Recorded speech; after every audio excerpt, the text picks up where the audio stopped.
Say So podcast. I'm Darbi. I'm Kaitlin, and today we have a good old pal with us on the podcast. This is Grant Ingram, everybody. The Grant Ingram. The one and only. The one and only. It's great to be here. Thank y'all for having me. Y'all are two of my dear friends, and I can't wait to share with you guys. Well, thanks for coming on, Grant. Absolutely. Grant is, how long have you been in Graham?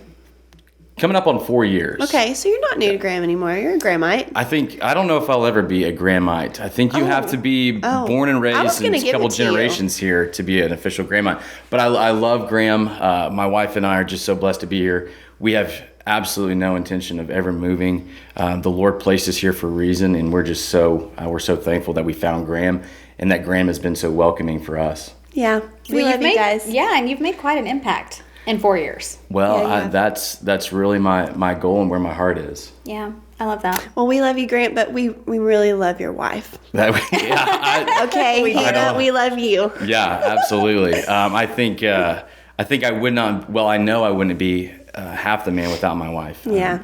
Hannah is a blessing to anyone that comes in contact with her. She's really just blossomed in Graham, and Graham has been so good to her. I'm so proud of her and the work that she's done. She makes an impact everywhere she goes. So I'm very blessed. The Lord had a crazy journey for us to go down, and a lot more life to live together, and a lot more change coming in 2023. That's right. Yeah, with a little baby Banks. Little boy coming May 14th. So exciting. I can't wait. It's our first, and we're over the moon. Yeah, you're going to be good parents. Well, you are. Thank you. We love you guys. Grant, we want to know all the things about what makes Grant Grant. So take us back to baby Grant. What is life like as little Grant? I was born and raised in Tyler, Texas. Raised in a Christian home. I went to church, was involved. We actually grew up in the Episcopal Church. I was an altar boy, and so Mom was on the altar guild. We were just always at church. Mom cut the grass for the church, and so. Go Mom. I've met your mom. Yeah, she's pretty cool. She's a little spitfire. And and I grew up, I've got an older sister, and so we just grew up in a Christian home. We were blessed to go to a Christian school, kindergarten through graduation.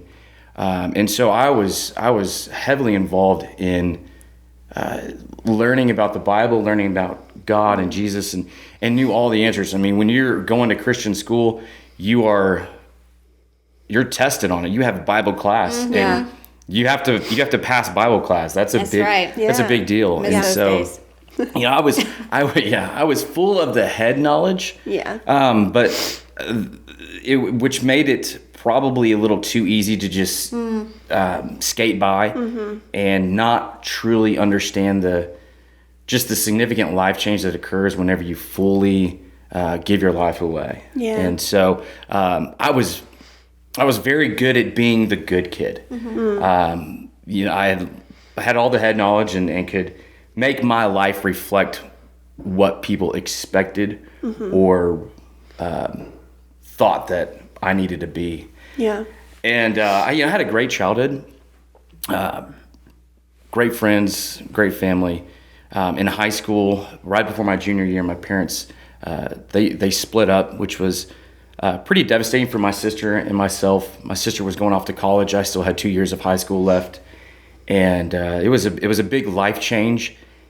And I could feel it affecting me to where I always felt that my worth was based on what I was to other people. I was on the football team, and I worked hard to be the very best that I could be.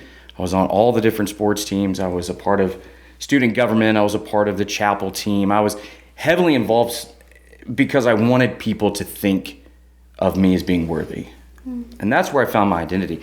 In football season, I was the star quarterback. In soccer season, I was the star soccer player.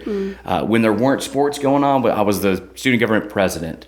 I had built up my worth and my value in my identity and who I was at that season of my life.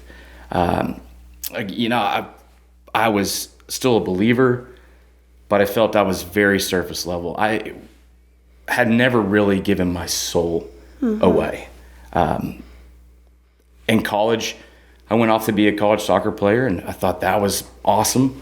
Being a college athlete and being kind of the big man on campus as a freshman, my identity was wrapped up in being a college athlete. That's who I wanted people to know me as. That's where I found my worth and my value.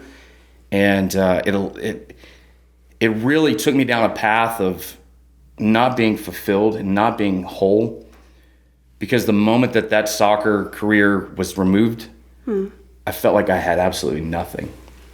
I kind of went back home to Tyler with my tail tucked between my legs, feeling at the very bottom of the barrel, just not sure who I was, not sure that I had value or worth, because my identity was completely stripped away. And a good friend of mine who was the youth pastor at the church that I had gone to in high school invited me back to be a part of the youth team. And I remember having a conversation with him saying, I don't think you want me to do this. I don't think I'm valuable. I don't think I'm worthy. I don't think I am the leader that you want to be on your team.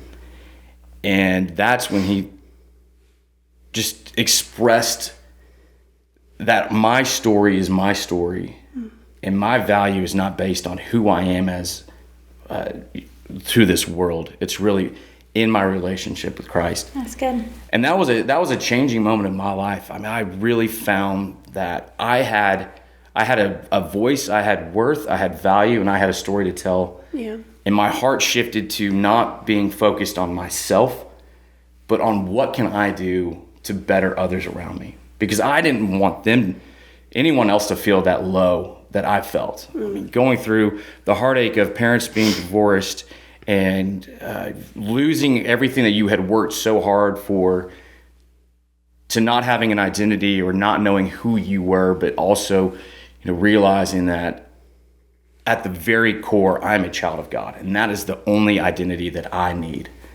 So I carried that on to college. I transferred to Texas Tech after some time back home in Tyler, kind of getting my head together, getting my life together, getting my grades up. I was not a very good student my first semester.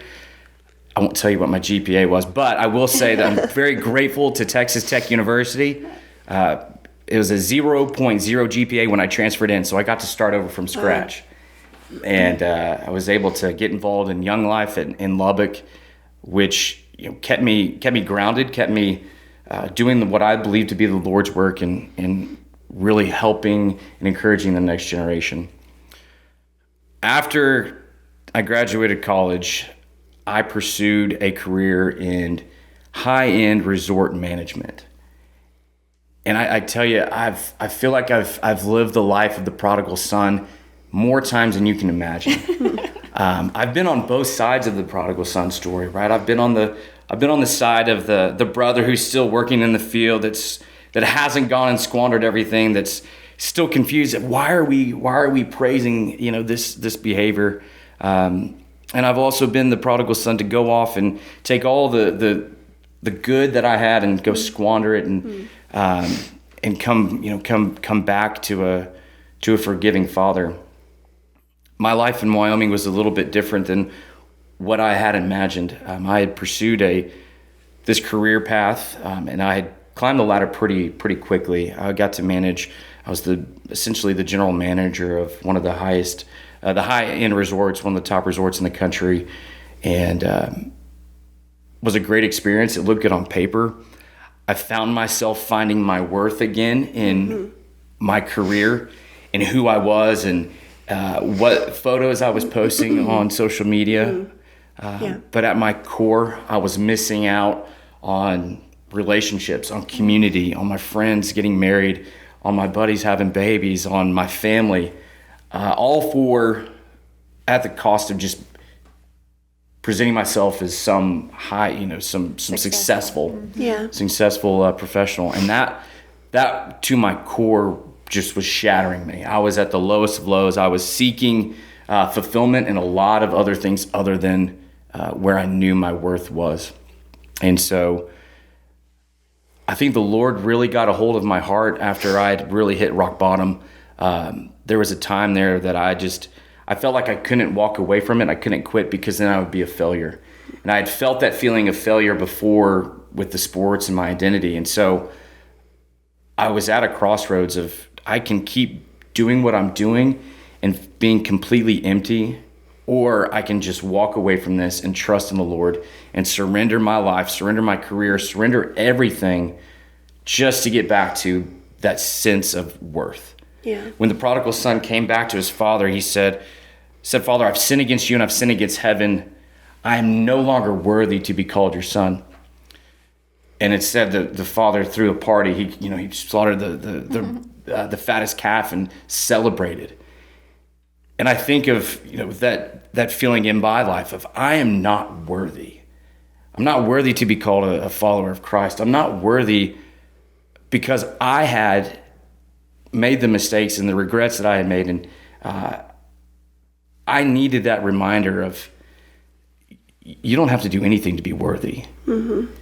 You are created with worth. You are created with value. Yeah. There was the pastor that I stumbled upon this church in Wyoming as I was really in the darkest pit.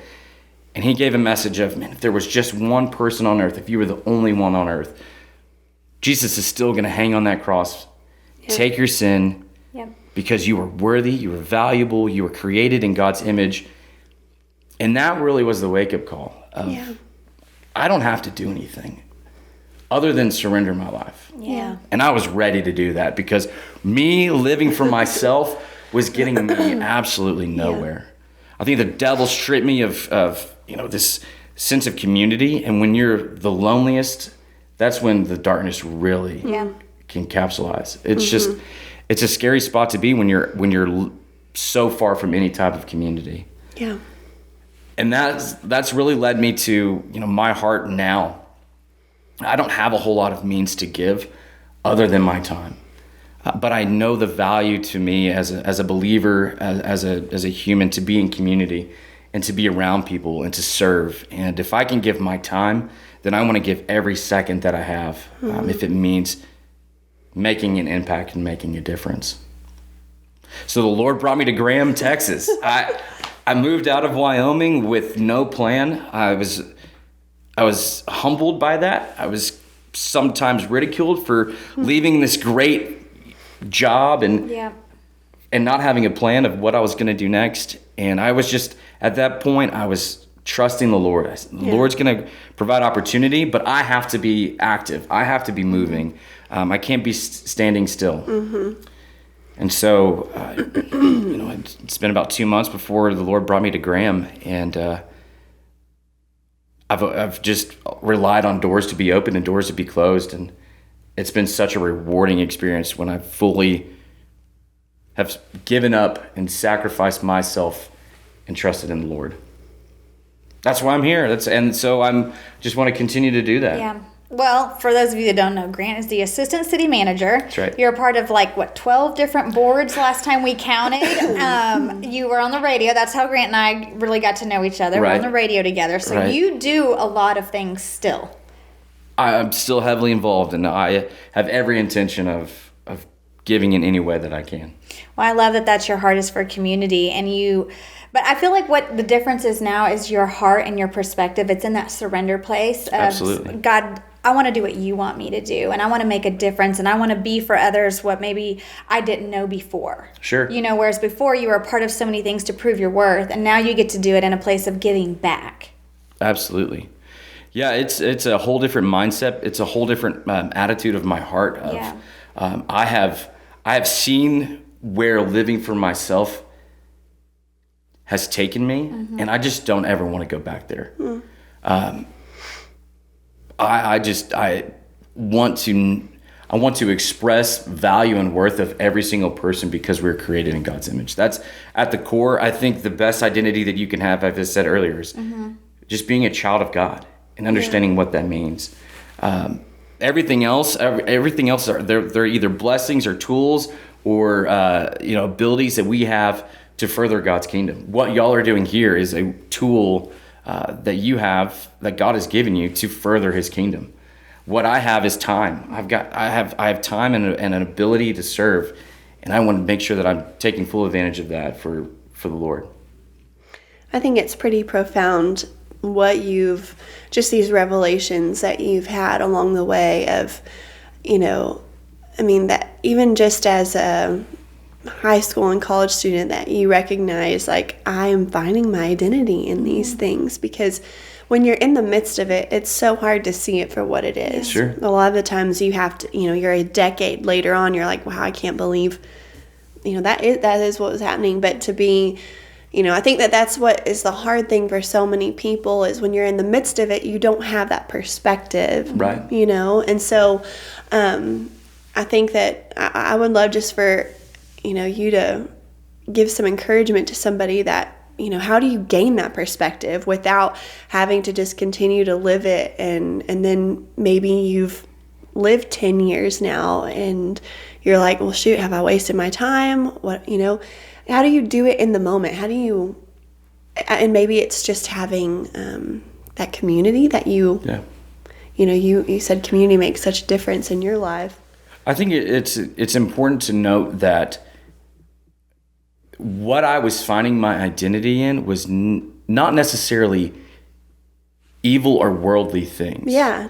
I think we can all sometimes get deceived of my identity is in being a leader or being, an example. But at the core of it, it's the attitude of our heart and what we're trying to gain from that. Is it recognition? Is it pride? Pride was a massive struggle for me. Mm-hmm. I wanted everyone to like me, but I also I would put on different faces for different people, just so that I could fit in and be worthy. Yeah. And so in the moment, I think it's a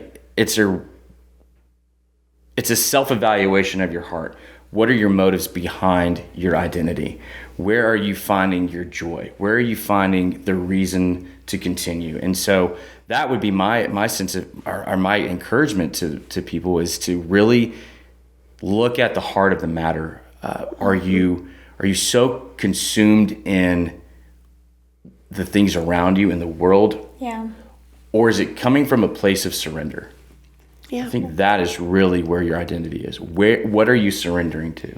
Yeah. Well, I always think your greatest weakness is also your greatest strength. And I feel like you can see that so well in your life. And the difference, it seems like, is when you're self-focused or others-focused. And it's so cool that community was the tool that helped you become others-focused so that you could start doing it for the others and the greater good and for the glory of God versus doing it for just Grant. Absolutely. Yeah. I mean, I was living in a town of 1,300 people, but I was 45 minutes outside. So I would go into town for a bite to eat, and I mean, I could go days without hitting paved roads. And so I was living by myself, for myself, and just felt this sense of loneliness. Yeah. And when you strip yourself from relationships, from community, when you hollow into your own life and you get so detached from everything, I feel like the Lord is going to call you back into that. And that's just, it's an area of darkness where I think Satan really can play tricks with your mind, and really question your value and your worth. And so community for me has been life-changing. Not because I necessarily get anything out of it. I don't want people to praise me for my involvement in the community. I want people to see the works and the efforts and the change in people's lives that the Lord is doing through me. That's why every Wednesday night at youth, I'm excited to go, because if we can change one life in the next generation, then our efforts are worth every second that we spend. Yeah.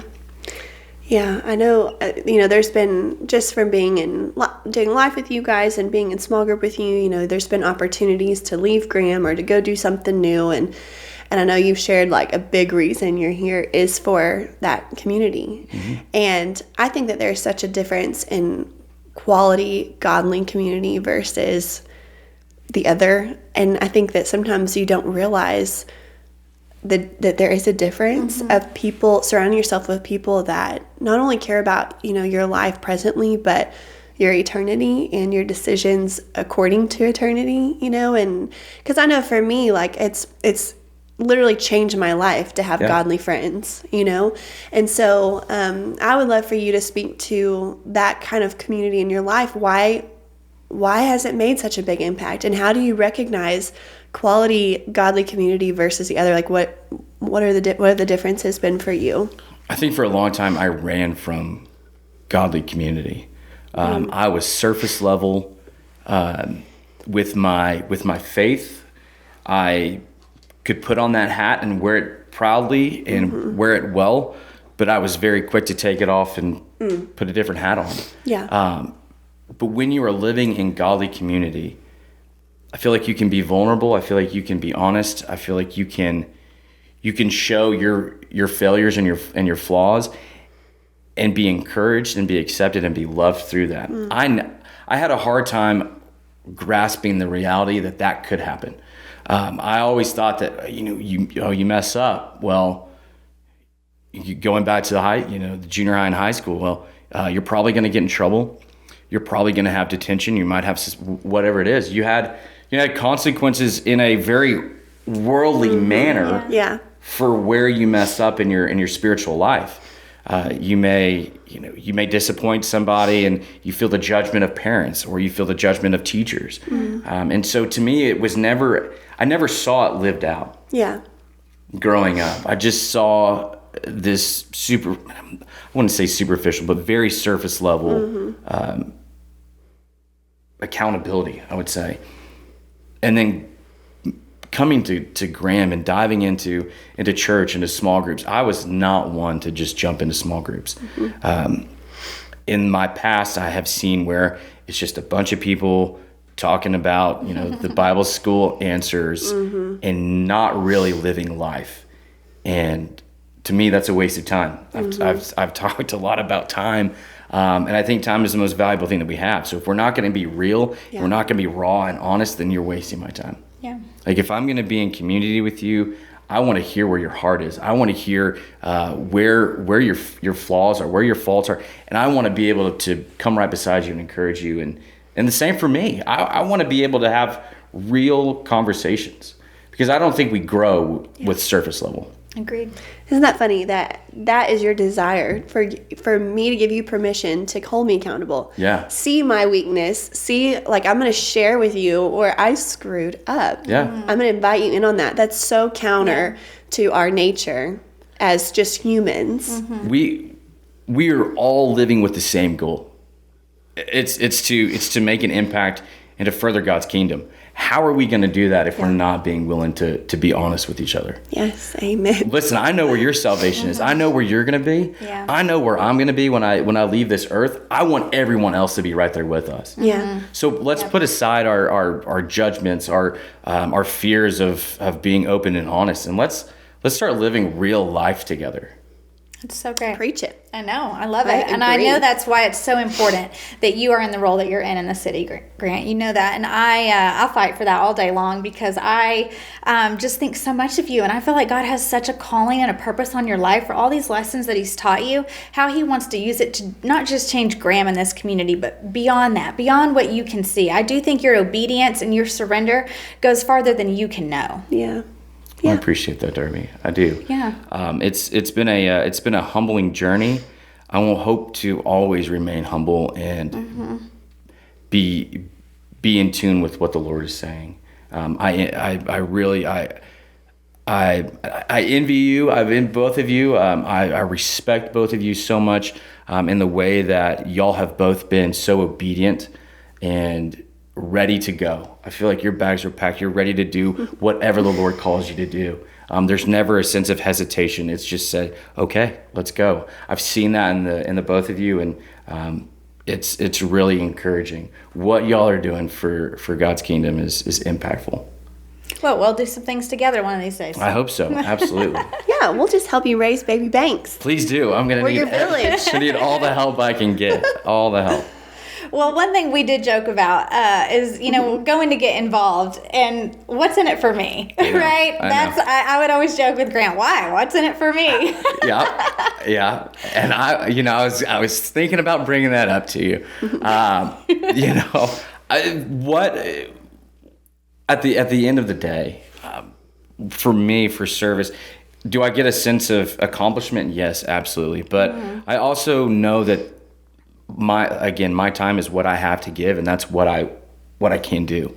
Not for me, but for others. What can I do to help somebody, to make life a little bit easier on them and a little bit better for them? That's why I'm involved in the civic organizations and some of the nonprofits that I'm proud to be a part of. It's really just having a heart for others and for service. And I think what's in it for me is what you've already said, is that then you get godly community. You get to belong. You get to be fully known. Yeah. Well, and I think time is still a matter of stewardship, because Sure it it's you determine how you're going to steward your time. And you could waste it, or you could live it to its absolute fullest. Right. So I'm a type 7, obviously. Darby has she's exploited it. She's double checked just to make sure. I am. I'm very ambitious in the sense of, like, I want to live life to the fullest, and I do have those conversations with my wife, and with myself of, okay, does this make sense for me to really be involved in? Because when I get involved, I give 100%. Yep. yeah. And that can also lead to distractions. It can lead to not stewarding my time well, and that's a constant battle. Yeah. But I have found so far some way to balance everything. Yeah. That may not always be the case. Well, you add a little baby in the mix, and things are probably going to change pretty drastically. But at the core of it, I just, my heart is going to be raising a son that loves the Lord and loves others well. And if I can master those two things, I think I'll be able to be very proud of my role as a father. Yeah. You're going to be great. I can't wait. You and Hannah are going to kill it. It's in your nature. Well, thanks for having us. Well, Yeah, no. I mean, this is my podcast now. Grant, take over. Thank y'all for being my guests today. It's been a pleasure visiting with y'all. It was just so natural, Grant. Sorry. Maybe it's meant to be. Yeah, okay. Thank you for coming on today, Grant. Absolutely, yeah. We can't wait to talk more with you in the future, hear more about all that the Lord is doing in yours and Hannah's and baby Bank's life. We're proud of you. Well, thank you. Yep. Glad to be your friend. Cheering you on. Love you, Appreciate it. Hannah Ingram. Yes. And that's it for today. Yep. See you guys. Thank y'all. Bye.